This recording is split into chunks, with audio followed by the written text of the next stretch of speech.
Hello students, how are you? I'm Krishna Nayak, your chemistry teacher, and today we are going to discuss about the limitations of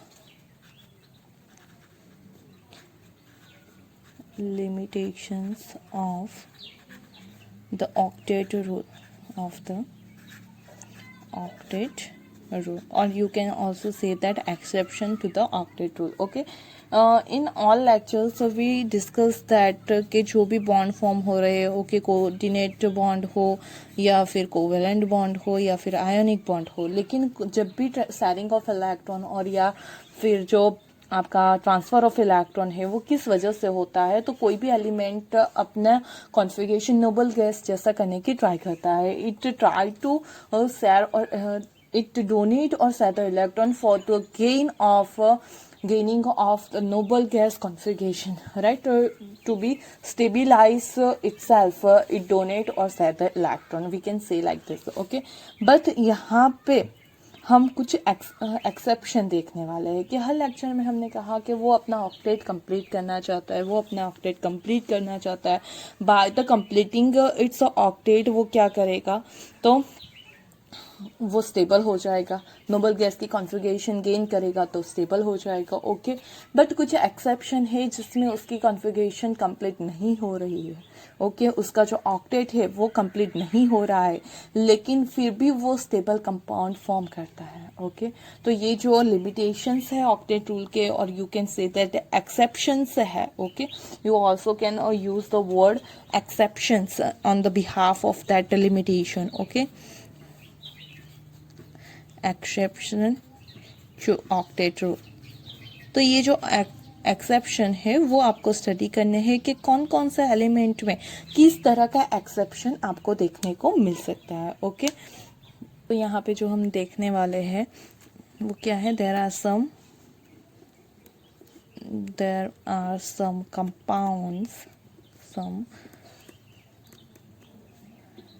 compounds which do not follow octet rule and still quite stable. Okay, फिर भी कैसे है, stable है. तो उसी के बारे में हम इस लेक्चर में डिस्कस करने वाले हैं. जो फर्स्ट आपका एक्सेप्शन है वो किस तरह का एक्सेप्शन है वो हम बात करते हैं. ओके, द पहला है, you can see that the incomplete octet. Okay, first जो एक्सेप्शन है उसका टाइप है the incomplete octet. Okay, or you can say that the incomplete octet, or you can say that electron deficient compound. Okay, कि जो electron deficient compound है. Electron deficiency मतलब क्या होना, कि लेस होना, जितना चाहिए उससे कम. और you can say that incomplete octet मतलब ऑक्टेट के लिए जो हमें इलेक्ट्रॉन रिक्वायर्ड है उससे कम इलेक्ट्रॉन होने के बावजूद तो वो स्टेबल है. ऐसे केसेस को हमें यहाँ पे स्टडी करना है. ओके, कि जहाँ पे आपका जो एलिमेंट है उसके पास number of electron less than 8 होंगे. ओके, फिर भी वो कैसे है, स्टेबल है. तो वो कौन कौन से केस में ऐसा हो रहा है वो हमें स्टडी करना है. तो फर्स्ट जो है यहाँ पे, तो पहले उसमें क्या होता है वो देख लेते हैं, उसके बाद उसके एग्जाम्पल देते हैं. these are the stable compounds. These are the stable compounds which have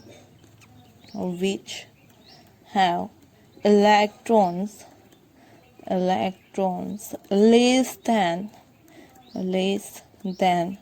noble gas configuration in their octet. Okay, example देखते हैं हम उसके वन बाय वन, और उसका स्ट्रक्चर भी ड्रॉ करेंगे सो you can understand very well. First example है उसका BeCl2. ओके, कौन है, BeCl2।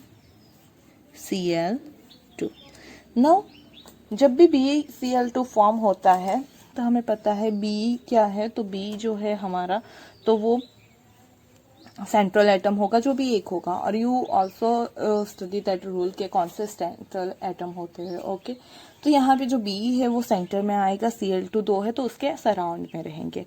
अब जब भी बॉन्ड फॉर्म होगा तो कैसे फॉर्म होगा वो देखते हैं, उससे पहले इसकी कॉन्फ़िगरेशन देखते हैं। तो B जो है ओके उसका एटॉमिक नंबर 4 है, तो उसकी उसका कॉन्फ़िगरेशन होती है 2 2।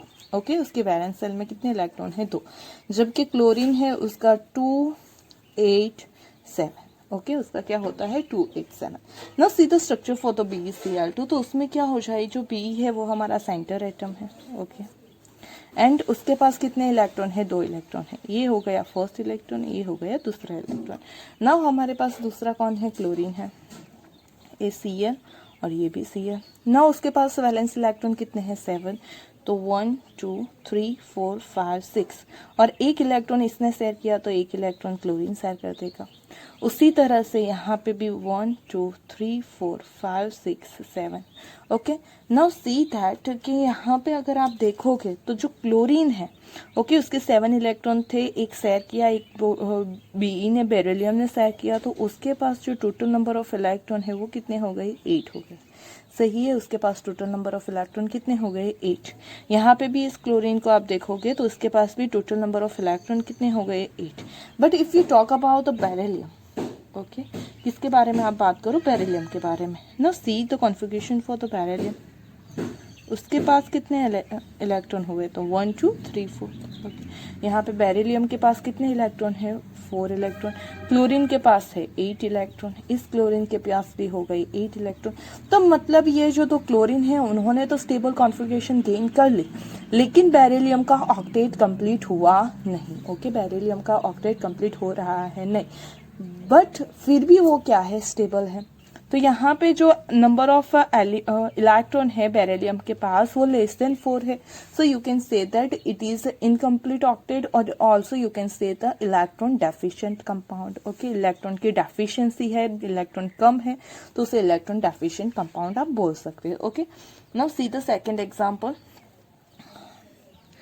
BeCl2 की तरह हो जाएगा BeCl3। Okay, boron trichloride. चलो, बोरोन का एटॉमिक नंबर 5 है, उसकी कॉन्फ़िगरेशन हो जाएगी 2 3। ओके, इसके लिए होती है 287।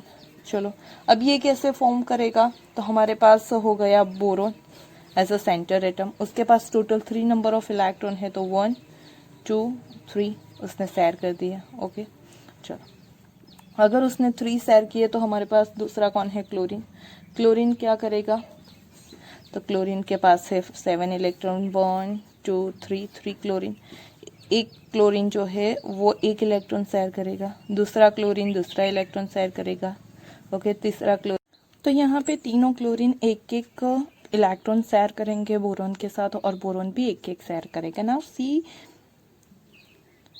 ऑक्टेट कंप्लीट होता है या नहीं। ओके, तो यहाँ पे क्लोरीन के अगर काउंट करोगे तो उसके 7, इस बोरोन का तो टोटल नंबर ऑफ 8 इलेक्ट्रॉन हो गए, मतलब क्लोरीन का ऑक्टेट कंप्लीट हो रहा है। See for other atom of chlorine, तो यहाँ पे भी क्लोरीन के 7 थे, एक बोरोन का हो गया तो उसका ऑक्टेट कंप्लीट हो गया। Now see here also for this chlorine, similarly chlorine के 7 प्लस एक बोरोन का तो हो गया, उसका octet complete. Now see for the boron. Okay, तो बोरोन के लिए यहाँ पे क्या होगा, तो ये उसके इलेक्ट्रॉन हो गए। ओके, चलो, उसके 3 थे, उसने 3 शेयर किए, सामने से भी 3 मिले, तो टोटल नंबर ऑफ इलेक्ट्रॉन कितने हुए, 1 2 3 4 5 6। यहाँ पे जो टोटल नंबर ऑफ इलेक्ट्रॉन होते हैं फॉर द बोरोन वो हो गए 6 electron. Okay, for the chlorine वो हो गए 8 electron, for this chlorine also there is 8 electron, and for this chlorine there is also 8 electron. मतलब कि जो आपके साइड एटम है, okay in the both case जो साइड एटम है उसका ऑक्टेट कंप्लीट हो रहा है, लेकिन जो सेंटर एटम है जो बीच में आ रहा है उसका ऑक्टेट इनकम्प्लीट है। ओके, यहाँ पे भी 4 रह गए, 8 की जगह यहाँ पे भी 6 है, तो इलेक्ट्रॉन उसके से कम है, तो यू कैन से दैट कि ये जो कंपाउंड है वो किस टाइप का है, तो इलेक्ट्रॉन डेफिशिएंट कंपाउंड और द इनकम्प्लीट ऑक्टेट वाला कंपाउंड है। ओके, जिसमें सेंट्रल एटम का ऑक्टेट इनकम्प्लीट रह जाता है, या फिर ये पूरा कंपाउंड है वो कैसा बोल सकते हैं आप, इलेक्ट्रॉन डेफिशिएंट, क्योंकि सेंट्रल एटम के पास इलेक्ट्रॉन की डेफिशिएंसी है। ओके, लेकिन फिर भी वो कैसे है, तो स्टेबल है। ओके, उसके और एग्जाम्पल भी हम देख लेते हैं कि कौन कौन से ऐसे फॉर्म करते हैं। द अनदर कंपाउंड होते हैं आपके, you can also write the lithium chloride. Okay, और you can write the BF3 on behalf of Cl, you can write the F. Okay, or you can also take AlCl3. Okay, or you can also write BH3, B2H6. Okay, तो ऐसे अगर आप different different compound के structure draw करोगे then you will get that कि जो central atom है, कौन कौन सा सेंट्रल एटम है, यहाँ पे लिथियम, ओके, यहाँ पे बोरोन, एल्यूमिनियम, बोरोन, बोरोन, इनके जो ऑक्टेट है वो कैसे होंगे, इनकम्प्लीट होंगे, लेकिन फिर भी स्टेबल है। तो ये एक्सेप्शन हो गया हमारा ऑक्टेट रूल में। ओके, क्या एक्सेप्शन है कि 8 ऑक्टेट ना होने के बावजूद वो स्टेबल कंपाउंड फॉर्म कर रहे हैं। Okay, now see the other exception. In the first case, there is a least number of electron. Okay, now in the next case, तो कैसा होगा, पहले में कम थे तो इसमें ज़्यादा होंगे, मतलब the expand octet, the expanded octet. Okay, or you can also say that the electron rich compound, electron rich compound. Okay, तो इलेक्ट्रॉन रिच कंपाउंड में और एक्सपैंड ऑक्टेट में क्या होगा, तो 8 इलेक्ट्रॉन से ज़्यादा इलेक्ट्रॉन होंगे। ओके, तो उसी वजह से उसे क्या कहा जाएगा, तो expanded. Okay, there are the stable compound, there are the stable compounds which have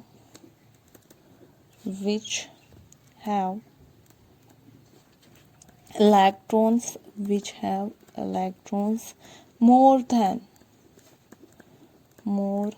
than noble gas configuration, which have electron more than noble gas configuration in their octet. Okay, मतलब कि जो 8 इलेक्ट्रॉन होते हैं उससे ज़्यादा होंगे तो उसे बोलेंगे आप एक्सपांडेड ऑक्टेट, और you can say that electron rich compound. Okay, कौन कौन से है उसके एग्जांपल देखते हैं हम। By the example we will see that कि वो एक्सपांडेड कैसे होती है। See the first example of PCl5. Okay, PCl5. Now here तो फॉस्फोरस का जो एटॉमिक नंबर है वो कितना है, तो 15 है। उसकी जो कॉन्फ़िगरेशन है वो क्या हो जाएगी, 285, and for the chlorine it will be 287. Now see that कि जो फॉस्फोरस है उसके पास कितने इलेक्ट्रॉन है, तो it having a 5 electron in the outermost shell, right. चलो अब हम उसे अरेंज करने की ट्राई करते हैं। तो ये हो गया आपका फॉस्फोरस। ओके, उसके पास कितने हैं, तो 5 वैलेंस इलेक्ट्रॉन है, 5 वैलेंस इलेक्ट्रॉन है, और वो क्या, तो 5 क्लोरीन के साथ सैर हो रहा है, मतलब ये हो गया आपका first, okay, second, third, fourth and fifth. Okay, 5 electron हो गए किसके, फॉस्फोरस के आउटर मोस्ट के। Now see about the chlorine. तो क्लोरीन के कितने हैं, तो यहाँ पे एक सैर करेगा और बाकी के 6, यहाँ पे एक सैर करेगा बाकी के 6, एक सैर करेगा यहाँ पे बाकी के 6 इलेक्ट्रॉन। सिमिलरली एक यहाँ पे सैर करेगा बाकी के 1 2 3 4 5 6 इलेक्ट्रॉन, एक सैर करेगा बाकी के 6 इलेक्ट्रॉन। ओके, चलो तो ऐसी कंडीशन में आप देखोगे तो ये जो आपका क्लोरीन है, ओके, उसका क्या हो रहा है, तो क्लोरीन के देखो ये यहाँ पे क्या हो गए, तो 8 इलेक्ट्रॉन हो गए, 7 उसके एक फॉस्फोरस का, 7 उसके एक फॉस्फोरस का, सही है, 7 उसके एक फॉस्फोरस का, 7 उसके एक फॉस्फोरस का, सिमिलरली हियर भी 7 उसके एक फॉस्फोरस का। तो जो सारे क्लोरीन हैं उनके 8 इलेक्ट्रॉन कंप्लीट हो रहे हैं। Now what about the centre atom, centre atom का क्या हो रहा है वो देखो। तो सेंटर एटम में अगर आप देखोगे तो देखो यहाँ पे, सॉरी ये इलेक्ट्रॉन रह गया लेना, ओके यहाँ से, ओके तो यहाँ पे टोटल नंबर ऑफ इलेक्ट्रॉन कितने हो रहे हैं, तो ये देखो फॉस्फोरस के 1 2 3 4 5 6 7 8 9 और 10, सही है। उसके पास फॉस्फोरस के पास कितने इलेक्ट्रॉन हो गए, 10 इलेक्ट्रॉन। तो ऑक्टेट में तो कितने होने चाहिए, 8 इलेक्ट्रॉन, लेकिन उसके पास कितने हो गए, 10 इलेक्ट्रॉन, मतलब जितने होने चाहिए उससे ज़्यादा है। So we can say that expanded, okay. उसका ऑक्टेट क्या हो रहा है, एक्सपांड हो रहा है, 8 की जगह बढ़ रहे हैं तो एक्सपांड हो रहा है, वी कैन से दैट। तो ये एक्सपांडेड ऑक्टेट का एग्जाम्पल है, फिर भी वो कैसा है, स्टेबल है, ओके। और इलेक्ट्रॉन ज़्यादा है तो you can see that electron rich compound, okay. See the similarly next example of SF6, okay, sure. In the case of sulfur, its atomic number is 16, so electronic configuration will be 2 8 6, and for the fluorine it will be a 2 7, okay, atomic number 9 है तो 2 7. Now you have to form the compound for the SF6. तो यहाँ पे sulphur उसके 6 electron है, वो 6 किसके साथ अरेंज हो रहे हैं, तो फ्लोरीन के साथ। ये 1 2 3 4 5 और ये 6, ओके।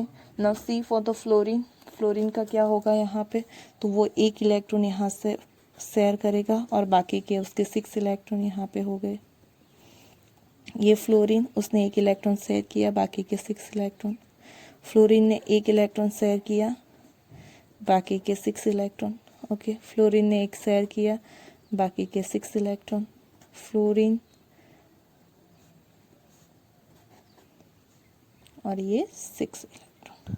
ना उसके ऑक्टेट की बात करो आप, तो यहाँ पे you can easily C that कि यहाँ पे जो फ्लोरीन है उसका जो ऑक्टेट है वो क्या हो रहा है, कंप्लीट हो रहा है, ओके। सारे जो फ्लोरीन है उसके 8 इलेक्ट्रॉन हो जाएंगे, खुद का 7 इलेक्ट्रॉन प्लस सल्फर 1 डोनेट करेगा, ओके, शेयर करेगा नॉट डोनेट करेगा।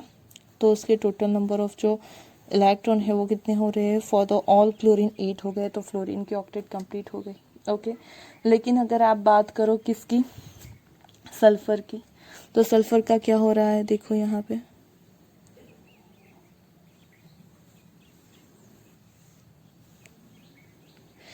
काउंट करो, जो पिंक कलर का सर्कल है उसके अंदर कितने इलेक्ट्रॉन है, तो 1 2 3 4 5 6 7 8 9 10 11 12, ओके। तो सल्फर के पास कितने इलेक्ट्रॉन हो गए, 12 इलेक्ट्रॉन, जो कि 8 इलेक्ट्रॉन से कहीं ज़्यादा है। So we can say that कि वो कौन सा एग्जाम्पल है एक्सपांडेड ऑक्टेट का। लेकिन SF6 क्या है, तो स्टेबल मॉलिक्यूल है, ओके। तो इसी तरह से स्टेबल मॉलिक्यूल फॉर्म हो सकते हैं जिसमें नंबर ऑफ इलेक्ट्रॉन ज़्यादा होते हैं, ओके। तो उसी को हम बोलेंगे क्या, तो expanded octet, okay. Now you see that और भी एग्जांपल है एक्सपांडेड ऑक्टेट के, वो कौन कौन से हैं, तो IF7, okay. or you can say at H2SO4 in the IF7 there is a expanded octet, you can see in the iodine, here you can see that expanded octet in the sulfur, okay। तो ऐसे बहुत सारा molecule है कि जिनके पास more than 8 electron है लेकिन फिर भी वो स्टेबल कंपाउंड फॉर्म करते हैं, ओके। तो ये दूसरा एक्सेप्शन हो गया। Now see the third one is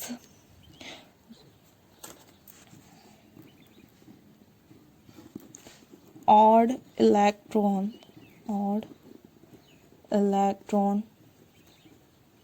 molecules, okay, कि जिनके पास ऑड नंबर में इलेक्ट्रॉन होंगे। जनरली हमारे ऑक्टेट है मतलब इवन नंबर के मॉलिक्यूल होते हैं। और आपने जो इनकम्प्लीट और एक्सपांडेड देखे, से ये यहाँ पे 12 देखा, यहाँ पे आपने 10 देखा, ओके। इनकम्प्लीट में आपने देखा कि जो सेंट्रल एटम था उसके पास 4 इलेक्ट्रॉन है, 6 इलेक्ट्रॉन है, तो मतलब वो सारे कैसे हो गए, तो इवन नंबर इलेक्ट्रॉन है। लेकिन कुछ ऐसे भी कंपाउंड है जिसमें सेंट्रल एटम के पास ऑड नंबर में इलेक्ट्रॉन है, ओके। और ऑड नंबर में इलेक्ट्रॉन होने के बावजूद भी वो कैसे है, स्टेबल है, ओके। तो उसी को हम ऑड इलेक्ट्रॉन मॉलिक्यूल्स बोलेंगे, ओके। चलो उसके एग्जांपल देखते हैं हम, उससे पहले उसकी डेफिनेशन देख लेते हैं। Some molecules and ions some molecules and ions contain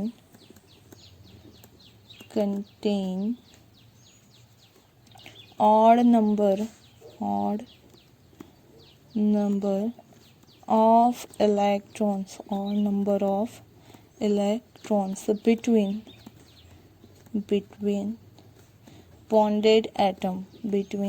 bonded atom are called odd electron molecules. Okay, odd electron molecules. चलो, तो ये जो है वो किस वजह से हो जाएगा, हम उसके एग्जाम्पल देखते हैं, then you will get the idea. तो हम एग्जाम्पल के साथ देखने की ट्राई करते हैं. ओके, फॉर एग्जाम्पल हम देखते हैं पहले NO का. जो NO है उसका नेम है नाइट्रिक ऑक्साइड. NO को क्या बोलते हैं? Nitric oxide. उसमें कैसे और नंबर ऑफ इलेक्ट्रॉन है वो देखते हैं. तो हमें पता है कि जो नाइट्रोजन है, ओके, उसके पास क्या होता है, तो in the nitrogen there is a 5 valence electron. Okay, उसकी हम इलेक्ट्रॉनिक कॉन्फ़िगरेशन देखें, then you will get that यहाँ पे हो जाएगा 2 और 5 और यहाँ पे हो जाएगा 2 और 6. ओके, ये उसकी इलेक्ट्रॉनिक कॉन्फ़िगरेशन है. अब जो उनका स्ट्रक्चर है वो हम फॉर्म करते हैं. ओके, तो उसका स्ट्रक्चर कैसा हो जाएगा, तो हमें पता है जो ऑक्सीजन है वो क्या करता है, डबल बॉन्ड फॉर्म करता है. ओके, हम ऑक्सीजन और नाइट्रोजन दोनों का लिखते हैं. यहाँ पे हमारे पास हो गया नाइट्रोजन, उसके पास 5 वैलेंस इलेक्ट्रॉन है, और दूसरा हो गया ऑक्सीजन जिसके पास होते हैं 6 वैलेंस इलेक्ट्रॉन. उसमें से वो 2 शेयर करेगा. ओके, और ये उसके टोटल 6 नंबर ऑफ इलेक्ट्रॉन हो गए. अगर वो 2 शेयर करेगा, नाइट्रोजन को भी क्या करना पड़ेगा, 2 शेयर करने पड़ेंगे. तो उसने 2 शेयर कर दिए और यहाँ पे 2 बॉन्ड फॉर्म हो गए. ओके, ये फर्स्ट वाला बॉन्ड, ये दूसरा वाला बॉन्ड. नाउ अभी भी जो आपका नाइट्रोजन है उसके पास क्या है, तो 3 इलेक्ट्रॉन प्लस है. तो ये हो गए 1 2 और ये एक हो गया 1 इलेक्ट्रॉन. नाउ सी दैट कि जो नाइट्रोजन है उसके पास क्या हो गए, तो यहाँ पे 1 इलेक्ट्रॉन कैसा हो गया, तो अनपेयर्ड है. ओके, अभी तक हमने जितने भी देखे वो उसमें सारे में इलेक्ट्रॉन पैर इलेक्ट्रॉन ही बच रहे थे, जबकि यहाँ पे अनपेयर इलेक्ट्रॉन है. ओके, जो पैरिंग में नहीं है. और यू कैन ऑल्सो काउंट जो बॉन्डिंग में नहीं पार्ट कर रहे हैं वो इलेक्ट्रॉन 3 है. ओके, अगर आप बॉन्डिंग के साथ भी काउंट करोगे then you will get N 1 2 3 4 5 6 और 7. तो यहाँ पे टोटल नंबर ऑफ इलेक्ट्रॉन 7 हो गए. In the case of NO nitrogen के पास कितने इलेक्ट्रॉन है, 7, तो ऑड नंबर इलेक्ट्रॉन हो गए. ओके, अगर आप नाइट्रोजन 3 ट्रिपल बॉन्ड फॉर्म करता है उसके अकॉर्डिंग देखोगे, उसका स्ट्रक्चर ड्रॉ करोगे, then you will get as usual structure. Okay, कि उसमें भी आपका इन ऑक्टेट कंप्लीट ही होगा. जो ऑक्टेट है वो कैसा होगा, ऑड नंबर वाला होगा. नाइट्रोजन वो 3 शेयर करता है, 1 2 3, तो उसके ये 2 हो गए, तो टोटल 5 नंबर ऑफ इलेक्ट्रॉन हो गए ना. अगर वो 3 शेयर करेगा तो ऑक्सीजन को कितने शेयर करने पड़ेंगे, 3, तो 1 2 3 ना. उसके 6 में से 3 यहाँ पे शेयर कर दिए तो बच गए कितने, 3, तो यहाँ पे 1 2 और 3. ओके, तो यहाँ पे भी अगर आप देखोगे तो ऑक्सीजन के जो नंबर ऑफ इलेक्ट्रॉन है, ओके, यहाँ पे अगर आप बात करोगे तो नाइट्रोजन के नंबर ऑफ इलेक्ट्रॉन कितने हो रहे हैं, तो ऑड हो रहा है, उसका कंप्लीट नहीं हो रहा है. यहाँ पे जो आप ऑक्सीजन की बात करोगे तो उसके पास जो नंबर ऑफ इलेक्ट्रॉन है 3 2 6 7 8 9. ओके, तो उसके पास क्या हो रहे हैं, ऑड नंबर ऑफ इलेक्ट्रॉन हो रहे हैं. तो NO के केस में आप देख सकते हो कि जो हमारा एटम है उसके पास कैसे है, तो ऑड नंबर में इलेक्ट्रॉन प्रेजेंट है. ओके, तो ये एक एग्जांपल हो गया. दूसरा एग्जांपल देखते हैं हम. उसका दूसरा एग्जांपल है NO2. ओके, NO को नाइट्रिक ऑक्साइड बोलते हैं, NO2 को बोलते हैं, वो तो आप नाम जानते होंगे, nitrogen dioxide. Nitrogen dioxide. Okay, nitrogen dioxide का अगर आप स्ट्रक्चर देखोगे तो you having a N as a central atom. Okay, तो ये N हो गया. नाउ सी दैट के अब उसके पास तो ऑक्सीजन है, तो हम तो ऑक्सीजन को रिप्रेजेंट कर देते हैं. ओके, चलो, अब उसमें कैसे होगा, तो अगर ये 2 इलेक्ट्रॉन शेयर करेगा तो नाइट्रोजन को भी 2 इलेक्ट्रॉन शेयर करने पड़ेंगे. ये 2 इलेक्ट्रॉन शेयर करेगा, नाइट्रोजन के भी 2 इलेक्ट्रॉन शेयर करने पड़ेंगे। नाउ सी दैट यहाँ पे तो इसका कंप्लीट हो गया 6 electron. Okay, but in the case of nitrogen उसने 4 इलेक्ट्रॉन शेयर किए, उसके पास तो कितने हैं, तो उसकी कॉन्फ़िगरेशन होती है 2 5, इसकी 2 6, इसके 6 इलेक्ट्रॉन कंप्लीट हो गए। सही है, you can see that here इसके 6 इलेक्ट्रॉन क्या हो गए, कंप्लीट हो गए। But in the case of nitrogen उसने 2 इलेक्ट्रॉन शेयर कर दिए, तो उसके पास कितना 1 इलेक्ट्रॉन और रह गए, जो कि ऑड नंबर में रह गए। Okay, so you can see that कि यहाँ पे क्या हो रहा है, तो ऑड नंबर वाला इलेक्ट्रॉन फॉर्म हो रहा है। तो जो भी एलिमेंट है उसके पास ऑड नंबर ऑफ इलेक्ट्रॉन रह रहे हैं। यहाँ पे अगर आप बॉन्ड में पार्टिसिपेट कर रहे हो उस इलेक्ट्रॉन के साथ काउंट करोगे तो 1 2 3 4 5 6 7 8 और 9 हो गए। या फिर इससे एक के लिए को आप देखोगे तो यू कैन सी दैट अगर अनपेयर इलेक्ट्रॉन कोई है, ओके, अनपेयर इलेक्ट्रॉन कोई है तो वो ऑड नंबर में ही काउंट होगा। तो वो कंपाउंड फॉर्म क्यों कर रहे हैं, क्योंकि उन्हें स्टेबल होना है और उनका ऑक्टेट कंप्लीट करना है। तो यहाँ पे ऑक्टेट कंप्लीट नहीं हो रहा है, लेकिन फिर भी क्या हो रहा है, स्टेबल। और कंप्लीट नहीं हो रहा है उसमें उसके पास क्या हो रहा है, तो ऑड नंबर ऑफ इलेक्ट्रॉन बढ़ रहे हो रहे हैं। तो ये हो गया आपका ऑड नंबर ऑफ इलेक्ट्रॉन वाला exception. Okay, do you get it? Okay, other example हम देख लेते हैं। You can draw the structure of that particular molecule. Okay, O2 minus, you can write the ClO2, okay, H2 plus, He plus etcetera. कोई भी आप molecule ले लोगे, ion ले लोगे इस टाइप के, तो यू कैन सी दैट के उसमें जो सेंट्रल एटम होगा यहाँ पे क्लोरीन, बाकी के तो एटम ही है। ओके, तो आपकी जो मॉलिक्यूल है वो होमो एटॉमिक मॉलिक्यूल है, तो उसमें प्रॉब्लम नहीं है। इसमें क्लोरीन में you can see that odd number of electron. Okay, तो ये आपका थर्ड हो गया। Now see the next one, fourth exception.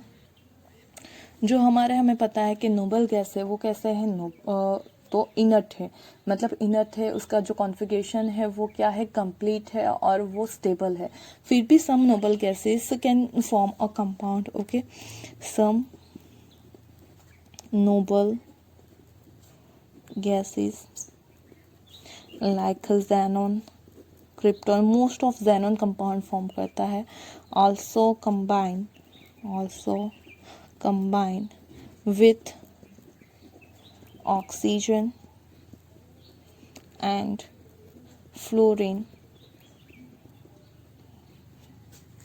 to form a number of compounds like xenon fluoride, xenon oxyfluoride, okay, krypton fluoride, ऐसे बहुत सारे compound form कर सकते हैं। ओके, जबकि जेनॉन क्रिप्टॉन हमारे क्या है, तो हमारे नोबल गैसेस है। तो नोबल गैसेस तो ज़्यादातर वैसे भी स्टेबल है, तो उन्हें ऐसे कोई कंपाउंड फॉर्म नहीं करने चाहिए। लेकिन जो हमारा जेनॉन है वो ज़्यादातर कंपाउंड फॉर्म करता है, तो वो भी एक जो एक्सेप्शन हो गए, क्योंकि उनकी कॉन्फ़िगरेशन स्टेबल होने के बावजूद they will form the octet. तो ये ऑक्टेट रूल का क्या हो गया, लिमिटेशन हो गया, क्योंकि हमने ये पढ़ा था स्टार्टिंग में ही कि कोई भी बॉन्ड फॉर्म करता है, एलिमेंट शेयर करता है इलेक्ट्रॉन को या ट्रांसफ़र करता है, क्योंकि वो चाहता है कि वो नोबल गैस जैसी कॉन्फ़िगरेशन गेन करे और वो अपना ऑक्टेट कंप्लीट करे। Okay, for that completion of octet they share और donate the electron or gain the electron. But in the fourth case, right, in the first case incomplete octet, okay, और फिर expansion और expanded octet, odd number octet, and also for the noble gas compound you can see that के octet root follow नहीं हो रहा है, लेकिन they will form a stable compound। तो ये हो गया octet root के limitation और exceptions। Okay, hope you understand about the all things. If you have any query regarding any topic, then you can drop a message in a comment box. And thank you for watching this video. If you like the video, then don't forget to press a like button and subscribe my channel. Thank you.